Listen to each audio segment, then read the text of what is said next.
egy nappal később. Egy nőt kísérnek a Csongrád megyei rendőrkapitányságra, a legnagyobb titokban.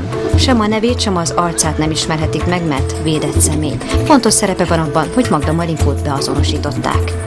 Az a néhány pillanat, amíg ő látta, az olyan mély benyomást tett rá, annyira mélyen megmaradt az emlékei között ez az arc, hogy nagyon hitelesen le tudta írni.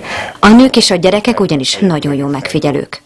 Akkor ezek szerint Magda Marinkó vesztét éppen az okozta, hogy egy nő sétált át az utca egyik oldaláról a másikra? Akár lehet így is fogalmazni, igen. Bizonyára véletlenek is közrejátszottak, de lehetett szerepe benne vastagon, ez egész bizonyos.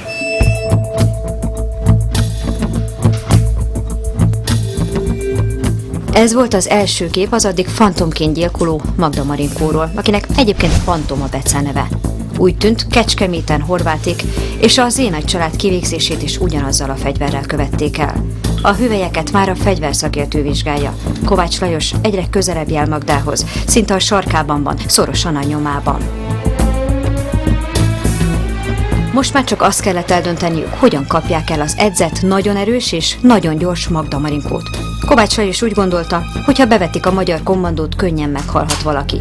Ráadásul, ha fegyvert fog rájuk, azonnal le kellett volna lőniük. Ez a szabály. Úgyhogy egy furfa mosterbe teszelt ki. Végül az a döntés született, hogy idegenrendészeti intézkedés ürügyén idézzük be a Magda Marinkót. Kivitte egy nyomozó idézést, bedobta neki, ő elolvasta, és másnap reggel 7 órakor szabályszerűen megjelent a saját szándékából. Magda Marinkó ugyanis letelepedési engedélyt kért, amelyhez még erkölcsi bizonyítványt is szerzett. Azt mondták neki, emiatt fogják meghallgatni.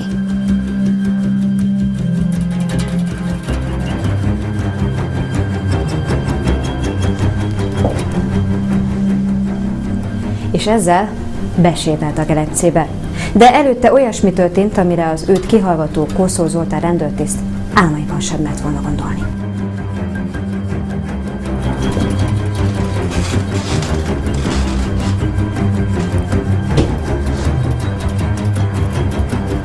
Négy órája tart a beszélgetés, amelyben szinte mindenről szó esik, a gyilkosságokról viszont egyáltalán nem. Amikor azt kérdezi Kószó Zoltán, mit csinált a Horváth család és a Zénagy család gyilkosságának éjszakáján, Magda rájön, hogy ez csapda, és hogy ki kellene innen szabadulni.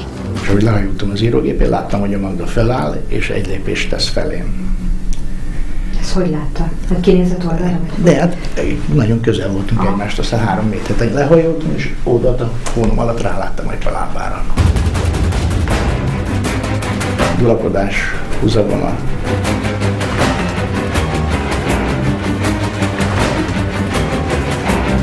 Az ablak felé húzódott, beleesett, beleugrott, ezt én nem tudom utólag eldönteni, akkor se tudtam.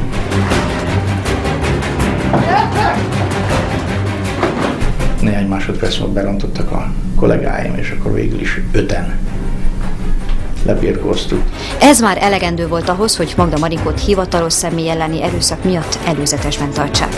Mert ha nem támad rá Kószó Zoltánra, konkrét bizonyítékok hiányában szabadon kellett volna engedni. De ettől kezdve többször, többen folyamatosan hallgattuk ki a Magdát, úgy, hogy lehetőleg a 3 megyében történt bűncselekmények kapcsolatban még azok a nyomozók hallgatták ki, akiknél történt a bűncselekmény. A ballisztikai szakértő végre Kovács Lajos elé tárta a vizsgálat eredményét, amelyet bebizonyosodott, hogy Kovács Lajos jól gondolta. A kecskeméti és a szegedi gyilkosságot ugyanis ugyanazzal a fegyverrel követték el.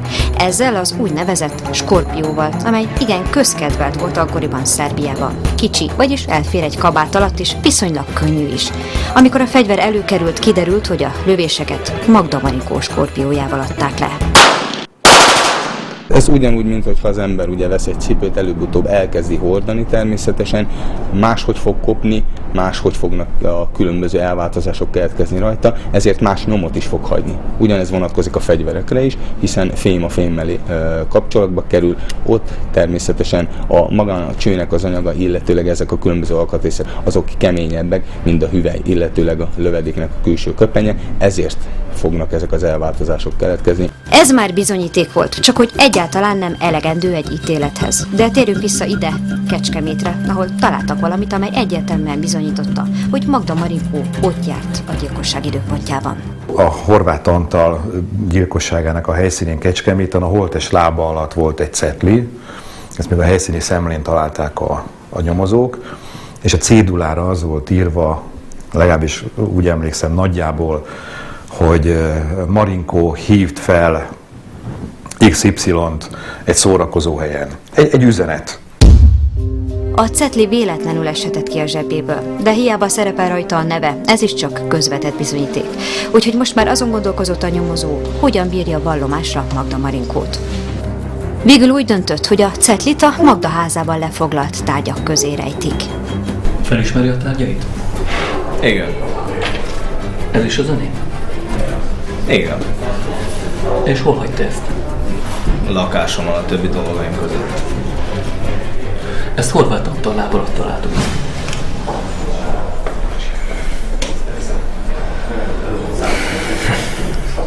Ez nem volt fair.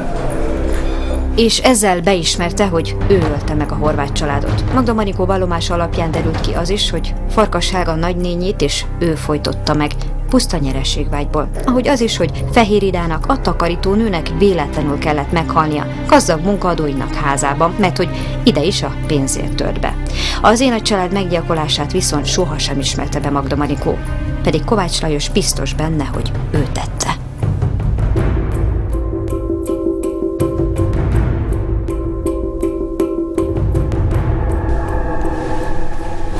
Életfogytiglanra ítélte a bíróság 1995-ben, ami abban az időszakban 25 év volt. Vagyis elvileg 2020-ban szabadul innen a magyar börtönből. Csak hogy a magyar ítélettel egy időben Szerbiában 8 ember megölése miatt halálra ítélték, vagyis szabad lábon biztosan nem távozhat Sopron-Kőhédáról. Abban, hogy Magda Marinkót sikerült kézre keríteni és elkapni, ennek a jelenetnek fontos szerepe volt. Emlékeznek még?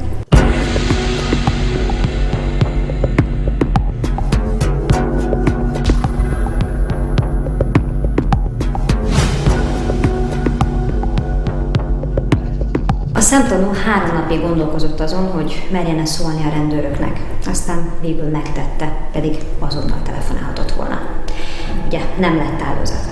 Önök viszont lehetnek nyomozók, csak figyeljenek a következő jelenetre, és mondják meg nekem, mi a legbiztosabb jele annak, a következő jelenetek alapján, hogy ezeket a gyilkosságokat a szerb sorozatgyilkos Magda Marinkó követte el.